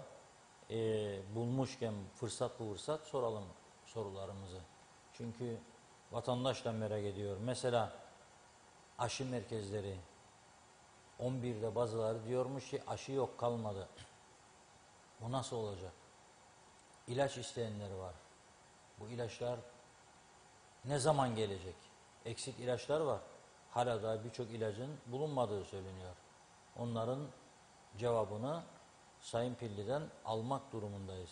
Tabii bu işin bir de mali boyutu var. O mali boyutu da çok önemli. Bu arada şunu söyleyeyim. İyi yapılan bir şey oldu mu da onu desteklemek görevimizdir. Bakanlar Kurulu bir karar almıştı. Azerbaycan'dan 6 kişilik bir ekip gelecekti. KKTC'yi tanıtmak için. Ama bu ekibi öğrendiğimiz kadarıyla KKTC'yi yani dış ilişkiler açısından ne bileyim sinema, sahne, tiyatro değil. Bunlar Facebook fenomeniymiş ve 3 milyona yakın şeyleri varmış, takipçileri de orada takip edecekler. KKTC'yi tanıtacaklar da 69 bin istenlik masraf. Tepkiler üzerine Bakanlar Kurulu bu kararı iptal etti. Doğru mu yaptı? Doğru yaptı. Evet, Hazır mı Ali Bey? Evet, hattımızda Ali Bey. Merhaba. Merhaba. Evet. Ali Bey, Sayın Bakanım. Reşat Bey merhaba. Selamlar, nasılsınız? Biraz ses verin arkadaşlar içeriye. Korkmayın, canlı olsun. Canlı olsun Reşat Bey, canlı olsun. Ha. Evet Sayın Bakanım. Şimdi sınır kapılarından geçişlerde dedi Sayın Başbakan. PCR istenmiyor ama benden istendi. Şimdi bak Reşat Bey. Şimdi sınır kapılarından geçişlerde alınan kararlar Anastasya ile bizim Cumhurbaşkanımızın ve bir destekleri almış oldukları ve üstünlüğü. Biliyor musun peki? Şimdi geliyor evet Sayın Bakan. Duyuyorum sizi. Şimdi bu alınan belki Sağlık Komitesi'nin alınmış olduğu bir karardır. Bu Birleşmiş Milletler Sahip Esnafat ve Sayın Anastasya tarafından alınan kararlar uygulanıyor. Eş anlamda. Ve alınan kararlar hastalar için haftada 7 gün, 7 günde bir yan daha doğrusu test yapılır. Bu antijen olabilir veya şey olabilir. PCR olabilir. Aşısızlar için 72 saatte yine test yapılır. Onlarda yani aşısızlar için 7 günde bir, aşısızlar için son 72 saat içerisinde bir test isteniyor. Bu karar Sayın Bakan ve Sayın Anastasya'nın Birleşmiş Milletler Eski Sağlık Komitesi'nin almış olduğu bir karardır bu. Bunu Evet. sadece Ama biz demek almadık ki karar. yani- Bu karar bunların bir kararıdır. Anladım. Yani isteniyor ama. İsteniyor tabii. Yani Evet, bu bizim şey ortak değil. kararı. Yani bu O aldığı zaman- karar, O zaman Sayın Aman Başbakan karar yanlış tabii. anladı sizi. Geçelim şimdi. Bizim elimizde bol aşı var ama merkezleri çoğaltabildik mi? Nerelerde yapılıyor? Bunları Şimdi daha bak- etkili bir şekilde duyurma şansınız yok mu? Bize de Biz bak- gönderin, tanıtımlar gönderin yayına. Elimde Tamam, çağrı yapıyoruz. Reşat Bey gönderelim tabii biz. Ben sürekli söylüyorum. Herkesi aşağı çağırıyorum. Merkezleri de çağırıyoruz. Yerel yönetimlerle bir işbirliği içerisindeyiz. Bütün okullara bir gidiyoruz. Ve Koca Belediyesi'yle ortak bir şekilde bir dakika pazarda bir merkez açtık. Ondan sonra 24 bak 240 tane muhtarımız var. Tamam mı? Diyalog içerisinde ise belli yerlerde biz şey yapıyoruz. Aşılar yapıyoruz. Biz gelirken hedefimiz aşıları en yüksek seviyeye çıkarmak bir hedefimiz. Ve şimdi şu anda biz 7000 üzerinde aşı yapıyoruz. Yani 1000 yapılırken biz 7000 üzerinde aşı yapıyoruz. Yani biz geldiğimiz günden bugüne kadar 70.000 aşı yaptık. Bu sayılıdır. Şeyde tutuyordu. O yüzden yani bizim hedefimiz aşı biliyorsunuz ki aşı pandemilerin en büyük silahıdır. Ve diğer tabi aşının yanında maske, mesafe ve hijyen kurallarının uygulanmasıdır. Aşı ve mesafe, aşı ve maske %100 koruyor. %100 demeyelim ona ama yani eğer korumazsa bile yani çok az %70-80. bir şekilde bunlar da hastaneye kesinlikle düşmüyor. Evet. Hastaneye düşen hastalar, yoğun bakıma düşen hastalar tamamen aşısız ve iki aşısı yapıp hatırlatma sözünün yapılmamasıdır. Yani 3 ay, 4 ay, 5 ay, 6 ay yapılmamıştır. Dolayısıyla bunlar hastaneye düşüyor, yoğun bakıma düşüyor. Ben geçen gün açıklama yapmıştım. Yoğun bakım ve hastaneye yatanların özellikle yoğun bakımda kesinlikle yoğun bakımda aşıları yapılan hasta yoktur. Yani tam usulüne göre aşı. Evet. Yoğun bakıma düşenler 2 aşı, özellikle Sinovac 2 aşı Sinovac yapılmış. 3. aşı 5-6 ay geçmiştir. Yani 3 ayın üzerindedir bunlar. Yani ben sürekli bütün halkını çağırıyorum. Her gün çağırıyorum. Her yerde çağırıyorum. Sözünde çağırıyoruz. Aşıya gelin. Aşı yapın. Biz beklemiyoruz. Biz seyyar şeyler aşı meseleleri kurduk ve hastaya kişilerin ayağına gidiyoruz. Okullara gidiyoruz. Muhtarlarımızla, belediyelerimizle bayağı çalışıyoruz yani. Bu sonuçta biz son 10 gün içerisinde biliyorsunuz Türkiye'de son bize 50.000 aşı geldi. Biz en az yani 10 gün içerisinde bu bitecektir. Arkada bir 50.000 daha gelecektir. Karşı taraftan da 20.000 aşı gelmiştir. Yani hedef aşılama kısa sürede en yüksek seviyeye çıkarmak süredir. Dolayısıyla biz de medya olarak insanları yeteri kadar merkezlerimiz vardır.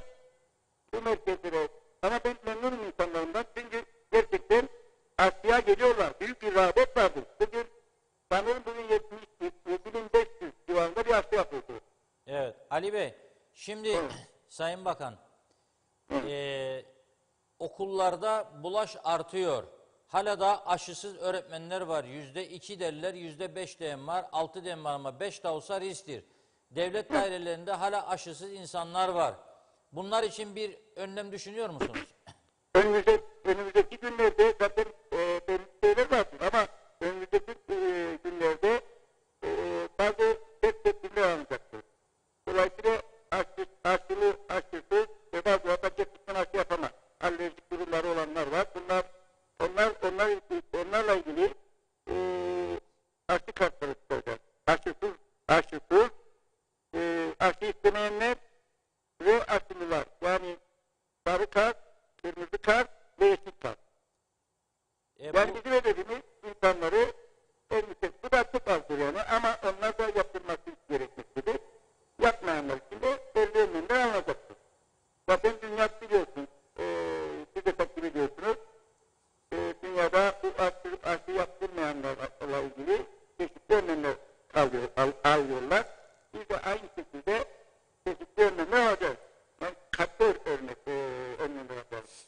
Şimdi sizin yani bu son gelişinizden önce, sizden önceki dönemde Sağlık Üst Kurulu'nun açıkladığı, aldığı kararlar arasında bana göre ve hemen hemen herkese göre çok gereksiz bir uygulama vardır. Nedir o? Adam uçağa binmezden önce tamam 2 aşısı şart kabul ettik. PCR dediğiniz onu da kabul ettik ama adama herkes internet kullanıcısı değildir. Forma doldur, çıktı al. Bu formalardan ne medet umuyorsunuz? Onlar bak Reşat Bey, ben göreve gelmeden de sözümü Türkiye'ye göndermek için oraya gittim. Oradaki durumu da gördüm. Ondan sonra gittim. Gerçekten havalarında çok ciddi bir sıkıntı vardı. Yani beni herkes dedi, bana videolar attılar, herkesin basından üstünün gerçekten doğrusu. Yani havaalanı bizim aynamızdı. Tek bir havalanımız var, Özden Havalı ve bu aynamızdı. Gerçekten orada bayağı büyük sıkıntılar var. Ama o sıkıntılar şu anda giderilmiştir. Ancak tam geçişler, ancak şimdi şu anda geçişlerin olduğu için zorluklar var. Şimdi bak, dünyada yeni bir mutasyon. Onu biliyorum da bu forma ne İngiliz'de var? Onlar tamamen kartonlar. Şu anda uçağa binerken kişiler tamamen güvende kalı yüklüyor. Uçak almamak lazım. Ama bazı insanlar alınmıştı. Onlara bir kolaylık sağladık. Geriye göndermedik bugün için ama bundan sonra kesinlikle uçağa binerken keşke telefonla yüklenecek veya kartına yüklenecek ve gelirken hiçbir şekilde beklemeden orada PCR'ını yapacak. Neyse şartlar, ihtiyacı olan PCR'ını yapacak. Buradan hiç beklemeden Türkiye'ye girecek. Yani bu karar alınmıştır. Tamam da bu tekrar soruyorum. Şimdi ben çift aşımı oldum. 2 tane AstraZeneca İngiltere'de yaşarım. Evet. PCR'ımı da yaptım. O da negatif. Evet. Ama bana diyorsunuz ki internete gir. Bir forma vardır. O formayı doldur. Çıktısını al. Hayır. Da getir bu formayı. Ne manası var bunun? Ya şimdi bak. Reşat Bey. Bu dünyanın her yerinden giderken bir ülkeye mutlaka Türkiye'de hep vardır. Yani dünyanın her yerinde kolay geçiş olsun diye telefona bunlar yükleniyor. Orada o kutunun sorun geçiyor. Ancak bir de yüklenmese bile çok küçük bir şey bir kağıt üzerine okunacak olan şey ne diyorlar ona çok konuluyor ve oradan okunup geçiyor. Yani bu kolaylaştı çok. Kesinlikle burada PCR yapılmıyor, antijen yapılmıyor. Yüklüyor oradan, geliyor, direkt geçiyor. Ama havalanın sadece bu değil sorunu. Havalanın fiziksel sorunları da vardır. Onu da göz ardı etmeyin. Şimdi benim bildiğim... Tamam. Evet, duyuyorum sizi, duyuyorum. Yani havalanın başka sorunlar var, fiziksel sorunlar var. Değil. Oradan gelen, sağlığa tutan, COVID-19'la ilgili bütün ulaştırılmıştır bir şekilde. Oradan yapılıyor, yükleniyor, geliyor, uçağa biniyor, uçağa bindikten sonra sorun yoktur. Geliyor, oturuyor ve geçiyor. Tamam şimdi yani, Muhacirete gidiyor tabii, o ayrı. Muhaciret üstleniyor, muhacirete gidiyor, oradan da geçiyor, gidiyor. Yani orada başka bir sorun kalmadı ki. şimdi Londra'dan bizi de izliyorlar çok Ben insan. Londra'dan söyleyeyim. Onlar da yazıyor. Londra'dan bile Mesela bana Londra'dan şimdi yazanlar var. Diyor ki ben diyor çift aşılıyım. PCR'ımı da yaptığımda uçağa binebilir miyim? Bu forum olmadan gelebilir miyim Kıbrıs'a? Şimdi bak, şimdi orada PCR'ını yapar. Çift aşılıdır. Tamam. Yükleyecek şeyi gelecek. O kadar. Sen şimdi bir dakika, siz Londra'ya giderken şartlar nedir şimdi? Ben Londra'ya gitmedim bu arada. Onun için- Londra'ya gidecek, aşılı bir aşım vardır, PCR'ın vardır. Ben yüklemezsem girebilir miyim Londra'ya? Ya bu ben Londra var, Türkiye var. Adana'dan geliyor adam buraya. Vazgeçtim Tamam, Londra'ya. Adana'da gelecek. 2 tane aşı bir PCR ne isterim da bir daha uğraştırayım internette 80 yaşında adam da Ya forma tamam, doldursun. o zaman Formayı benim Ya derdim tamam, formadır. orada bak, Ben orada bunu çözemedim. Ya Reşat Bey, şimdi orada uçağa binerken, uçağa girerken onun aşısını görülüyor, aşı görülüyor, PCR'ı görülüyor. Uçağa biniyor, burada sorun olmaz. Ama şimdi orada göstermezse, binerse buraya, gelirse burada sorun çıkar. O yüzden uçağa binmeden PCR'ını gösteriyor, aşısını gösteriyor, öyle uçak alıyor. Ve burada girince rahat oluyor. Bir sıkıntı yoktu. Hadi inşallah öyle. Bir takip edeceğiz bu Öyle işi. değil, öyle değil Reşat Bey. Tamam Sayın Bakanım. Takip edeceğiz ve yine... Takip edin. Eğer bir sıkıntı varsa ben memnun olurum. Beni arayın. Tamam. Bir herhangi bir sıkıntı olursa düzeltir. Ama şimdi tamamen şimdi razılaşmak gerçekten biliyorsunuz. Dünyada şu anda Covid yükseliyor. Ülkemizde de yükseliyor. Vallahi biz Şimdi aşıyı... burada çağrı yapın. Bak ben burada bir çağrı yapmak istiyorum. Hani ben televizyona çıktım. Buyurun. Halkın maske taksın. Gerçekten maske taksın ve aşı yapsın. Aşımız vardır. Gitsinler aşı yapsınlar. Her yerde aşı. Bak ben halkımdan da memnunum. Koşa koşa aşıya gidiyorlar. Ama biraz daha fazla gitsinler ki yani 5-10 günde bitirelim bu aşıyı. Şimdi %70'lerin üzerine çıktık. Ama bir 10 gün içerisinde günde 70.000 lira aşı yaparız daha da rahat olacak. Evet. Aşı çağrısı yapıyoruz. Biz de yapıyoruz Aşı herkese. çağrısı yapın. Herkes aşısını gitsin olsun. Herkes aşısını yapsın. Kurallara uysun. Maske taksın. Maske. Evet. Maske ve aşı insanı koruyor. Sizin Maske, aşı. Sizin Tabii, arkadaşlara da kurallar söyleyin ama. biraz. Sizin arkadaşlara da söyleyin. Bu seçim gezilerinde herkes maskesini taksın lütfen. Herkes maskesini taksın. Evet. Peki. Maskesi taksın. Yani bu maske takmak. Şimdi bak. Reşat Bey. Evet Sayın Bakanım. Geçen sene biz halkımız düşünüyoruz. Biz babamızı, anamızı, çocuğumuzu her şeyi düşünüyoruz. Bu bir gemidir. Bu geminin içinde hepimiz vardır. Siz de varsınız, ben de varım, halkım da vardır. Herkes vardır. Bu gemi batarsa hep beraber batarız. Yoğun bakımlarımız ne kadar olsa bile dolmaya başladı. Bu nedir? Önlem almak mecburiyetindeyiz. Bu önlem de çok basittir. Dünya aşıya ulaşmazken bizde aşı vardır, her şey vardır. Onun için bundan faydalanalım. Evet. Dolayısıyla aşımızı ve maskemizi takalım. Peki. Kış olduğu için, özellikle kış olduğu için vakaların büyük bir kısmı kronik hastalardır. Onun için kronik hastalarımız gerçekten kalabalık içerisine girmesin. Bu genel bir tedbirdir zaten sonuçta. Yani bir enfeksiyonlar şu anda kışın artar. Gripal enfeksiyonlar artar. Geçen sene gripal enfeksiyon hiç yoktu. Salgın yoktu. Niye yoktu? Herkes maske takıyor. Ama bu sene maske takmıyorlar. Maske takacaksın, aşını yapacaksın. Hiç şey olmaz. Peki Yani doktor. olsa bile hastanede hiç olmaz. Evinde istirahat eder, doktor kontrolünde ve getirir gider. Çok teşekkür Aşısızsa, Ali Bey çok varsa, teşekkür ediyoruz Sayın Bakanım. mutlaka yol basmak ister. Sağ olun. Çok teşekkür ediyorum. Sağ olun. Sağ olun. İyi günler.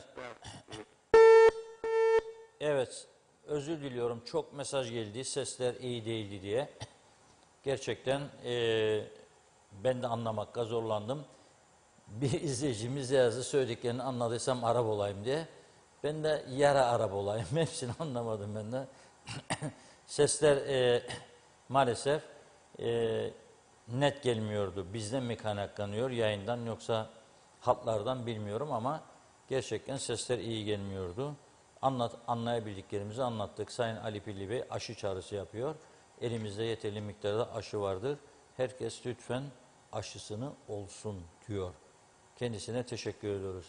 Cuma günü bahsettiğim 2 tane konu vardı. Aradan cumartesi, pazar geçti. Bir tanesi polislik sınavları, bir diğeri de kuraklık kapsamı dışında bırakılan bölgeler. Bu kuraklık kapsamı dışında bırakılan bölge insanlarını temsilen bir heyet bu sabah itibariyle konuyu mahkemeye taşıdı. Yani dava açtılar. Devlet aleyhinde, Tarım Bakanlığı aleyhinde tazminat kapsamı dışında bırakılmalarını eleştiriyorlar. Tabii mahkemeye belgelerle, bilgilerle gidiyorlar. İddiaya göre 5 kilometre mesafede olan 2 köy var mesela, biri kapsam için dahilinde, biri kapsam dışına. Bunu neye göre belirlediniz? Neden bizi dışarıda bıraktınız? Zaten ciddi sıkıntı içerisindeyiz diyorlar. Bir taraftan yağış yok, bir taraftan suni gübre bulmakta zorlanıyoruz. Dolayısıyla böyle bir gelişme vardır. Ne zaman mahkeme gündeme alacak, karar verecek bilemiyoruz. İnşallah hızlı bir şekilde bu konu görüşülür ve sonuçlanır. Bir diğeri polislik sınavlarıydı. Bu konuda henüz bir gelişme yok. Ama ciddi iddialar vardır. Polis Genel Müdürü'nün bu iddiaları kapsamlı bir şekilde değerlendireceğine inanıyorum. Değerlendirip gereken düzeltmeleri de eğer yanlışlar varsa yapmasını bekliyoruz. Çok ciddi şikayetler var. Haksızlığa uğradığını belirtenler var. Ve öyle 1 puanlık farkla sadece kaybeden ve çok başarılı, devletine, ülkesine bağlı, milliyetçi, Atatürk çizgisinde olan gençlerimiz var. Ve çok ihtiyaçlı, aldığım bilgilere göre bazı gençlerimiz var. Oldukça ekonomik durumu ailelerinin iyi olmayan. Bunların öyle 1 puanla devre dışı bırakılıp sonra 3 ay sonra gene polis ihtiyacımız var denmek yerine istihdam kapsamının genişletilmesini öneriyoruz onlara. Polis ihtiyacımız var. Neden ihtiyacımız var? Az sonra Funda Hanım mesaj okuduktan sonra çok önemli bir konuya değineceğim. Polise ne kadar çok ihtiyacımız olduğu daha net anlaşılacak. Buyurun Funda Hanım. Evet, hızlıca başlıyorum. Gidenler oldu tabii. Mustafa Cici Baba diyor ki arabama dizel mazot almaya gittim. Maalesef yok dendi. Ayıptır demiş. Yarına zam gelecek kesin. İyi yayınlar, battık diyor ayrıca. Okan Altunterim torpil aşısı var mı? Hani vurulalım demiş. Her kapı açılsın. Askerlik geç ertelemeden dolayı 15 puanım kesildi diyor. Yazılı sınavda 1. olmama rağmen elendim. Avukatın söylemesi hafif suç kapsamı trafikte dahildir.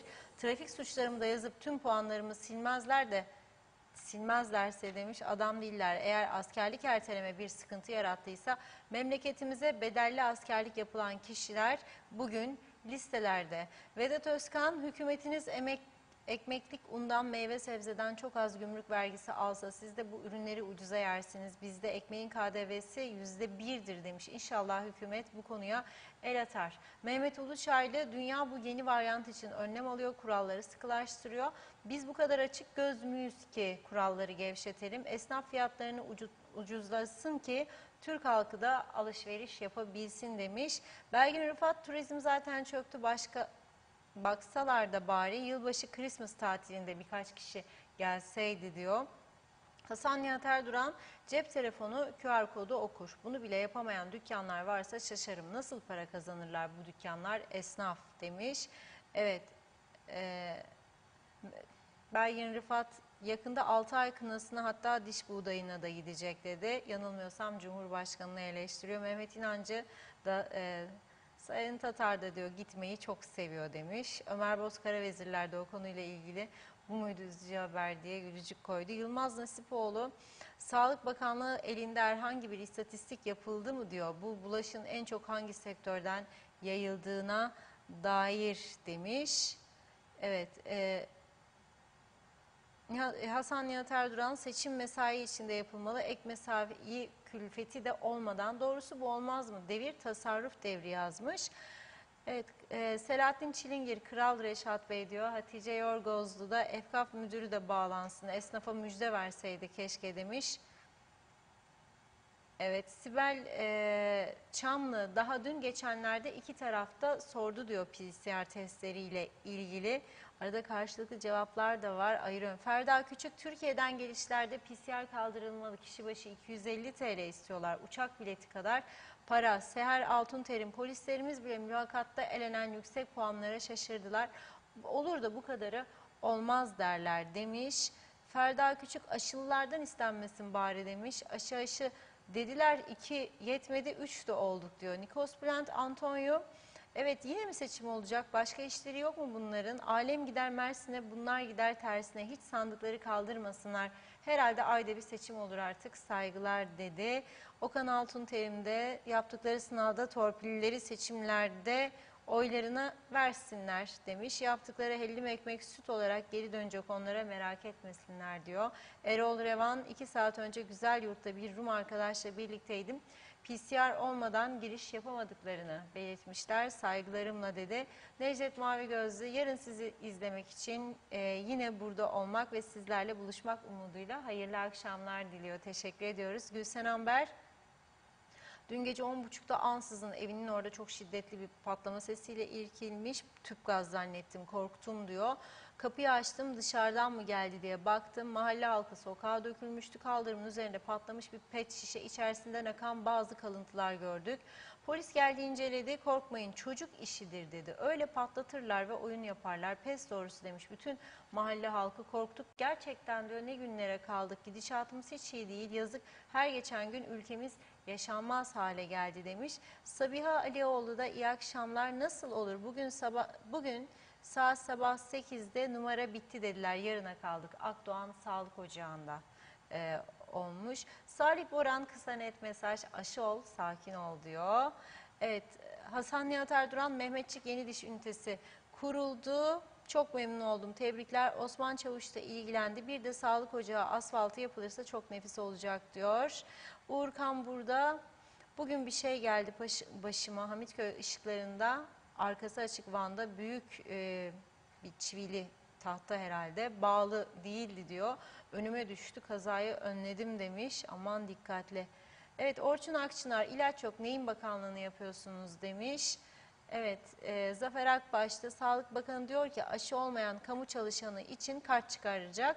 Neymiş, aşı olmasına gerek yok, dalga mı geçiyor demiş. Bir iki mesaj var. Rüstem Küçük, Türkiye'de PCR çok pahalı, 250 lira, bu duruma bir iyileştirme yapılmalı diyor. Evet, Ulus Baren'in mesajını Reşat Bey aktardı. Hülya Uysal Yorulmaz, PCR yapmayı becerebilseydi yetkililer çok iyi olurdu. Çünkü tatil günlerine denk gelirse adaya geliş Türkiye'den ayrıca bir sıkıntı oluyor diyor. Biz bunu yaşadık, 4 tane hastane gezdik demiş. Doğan Falyalı'da yaptığımız aşılar yeni ortaya çıkan virüse etkili olacak mı diye sordu. Evet, Orhan Kuşapbi, 3 aşı Kıbrıs'ta yaptım, 2 aşı Türkiye'de yaptım. Bunları kayıt altına alacağım. Bir türlü kaydedemiyorum. Bir de grip aşısı yaptım. Aslında demiş 6 aşılıyım. Evet, Yılmaz Nasiboğlu, önce kuralları koyanlar kendileri kurallara uymaları gerek dedi. Vedat Özkan da, Sağlık Bakanı diyor ki mecbur olmadıkça kimse Kuzey Kıbrıs'a gelmesin yazmış. Bergin Rıfat mesajı var. Mustafa Özcan, aynı benim gibi Ali Bey de yayın sonunda çok şükür bitti demiştir demiş. Anladığımız kadarıyla olan yine Aras'ta, başta diğer esnaflarımıza olacak gibi diyor. Evet, Fırat Özakıncı, bir izleyicimiz daha yazmıştı hafta sonu aşı neden yapılmıyor diye. O da diyor ki öğretmen bir vatandaş olarak aşı yapılsın diyorsunuz ama aşıların yapılma saatleri bizlerin mesai saatleri içindedir. Bizlerin bu saatler içerisinde gitmemiz mümkün değil. Okuldan çıktıktan sonra da aşı yapma mesaisi bitiyor. Önerim şu ki tüm okullara aşı yapılsın demiş. Hüseyin Kaya Erdal'da hastaneye gittim aşı için. Kesinlikle bir hastalığa bulaşmadan oradan ayrılınmaz demiş. Evet, Akçay Muhtarlığı da iyi yayınlar. Sosyal yardım alan insanlarımız 1800 lira maaşla geçinmeye çalışıyor diyor. Artık Sosyal Yardım Çalışma Dairesi'nden maaş alan insanlarımızı maaşları acil yükseltilmeli. Çok zor şartlardalar demiş. Evet, Aydın Aziz, koskoca Londra'da okullar açık. Kıbrıs'ta birkaç tane hastalık yüzünden diyor kapanıyor. 3 kişi toplanıp bir şeyler söylüyorlar diyor. Söylenenlerden de hiçbir şey anlamıyorum demiş. Son mesajını Nilüfer Canova'dan aktarayım. Reşat Bey, İngiltere'den gelirken elimi kolumu sallayarak Larnaka'dan geçtim. Mausa barikatında PCR yoksa giremezsin dedi memur ukalaca. Şu an İstanbul'a gitmem gerekiyor. İnanın Ercan'da gördüğüm manzaradan korkuyorum. Koronaya davetiye çıkarıyorlar dedi. Evet, sözü Reşat Bey'e bırakayım. Evet, Evet, çok sürede teşekkür ilerledi. ediyoruz. Evet. Bugün vaktimizde biraz açtık ama bir konudan bahsedeceğimi söylemiştim. Çabucak ekrana getiriyorum. Aslında bu konu bir programlık konudur. Bunun üzerinde çok etraflıca durmalıyız. Ama bugünün manşetidir, yarına geç kalır diye ertelemek istemedim. Diyalog Gazetesi'nin bugünkü manşeti: polisin bataklık adını verdiği operasyonda 1,5 kilo eroin ele geçirildi. 7 kişi tutuklandı. Patron, yani işin patronundan söz ediyorum, Türkiye'deymiş. Özetliyorum size. Türkiye'den buraya bildiğiniz ahşap sehpa gönderiyormuş. Var ya oturma takımlarının sehpaları. O sehpaların arasına yerleştiriliyor uyuşturucular ve buraya geliyor. 2 kusur milyon piyasa değeri bu uyuşturucu. Son bu partinin, yani daha önce ne kadar geldi, ne geldi, ne gitmedi bilmiyoruz. Ama polis bunu bir ihbar sonucunda değerlendiriyor, gidiyor, operasyon düzenliyor ve 7 kişiyi tutukluyor. Eroin, yani hani derler bazı işte kannabis var, çok da etkili değil, zararlı değil diyorlar, diğerleri gibi. Bu eroin en tehlikelilerinden tabii ve gönderiliyor buraya. Patron da Türkiye'den yönetiyormuş bu işi. Buradan kaçmış, daha önce benzeri suçlar var diye ve oradan gittiği yerden bu işi idare ediyor. İşin boyutları artık çok gelişti. Çok tehlikeli bir noktaya vardı bu iş. Bu konuda uyarı üstüne uyarı yapıyoruz ve o nedenle diyorum ki polisimizin işi kolay değil. Çok iyi, disiplinli, eğitilmiş polislere ihtiyacımız var. Her alanda uyuşturucunun takibini yapacak ekip istiyoruz. Hırsızlık, soygunluklara karşı ekip istiyoruz. Trafiği daha iyi, daha sık denetleyecek ekip istiyoruz. Ve o yüzden de diyoruz ki bu örgütümüz güçlendirilmeli. Eğer bir puanla siz hakkını yerseniz gençlerimizin haksızlık yapmış olursunuz. Alınız, kapsamı genişletiniz ve alınız, ihtiyacımız var. Hiç ihtiyaç olmayan kooperatife alıyorsunuz ki kooperatifin ben burada haksızlıklarını söylüyorum diye aklınca oraya yönetenler bizi de cezaya almaya çalışıyorlar kurum olarak, yani reklam cezasına falan. Hiçbir şey değil. Devam etsinler bu şekilde. Doğru gördüğümüzü doğru şekilde aktarmaya devam edeceğiz. Bize ne yeter? Halkımızın desteği yeter. Nitekim bakınız Mehmetçik Erenköy bölgesinden Havva Hanım, Havva Rozagi oturmuş bulgur köftesi yapıyormuş bugün. Keşke yakın mesafede olsaydık da biz de gidip yeseydik. O işin ayrı tarafı. Ama diyor ki oturdum diyor, bulgur köftemi yapıyorum. Reşat Akar'ı dinlerken diyor. Havva Hanım'a ve onun gibi bütün vatandaşlarımıza çok teşekkür ediyoruz. Ama dediğim gibi bu ulaştırma,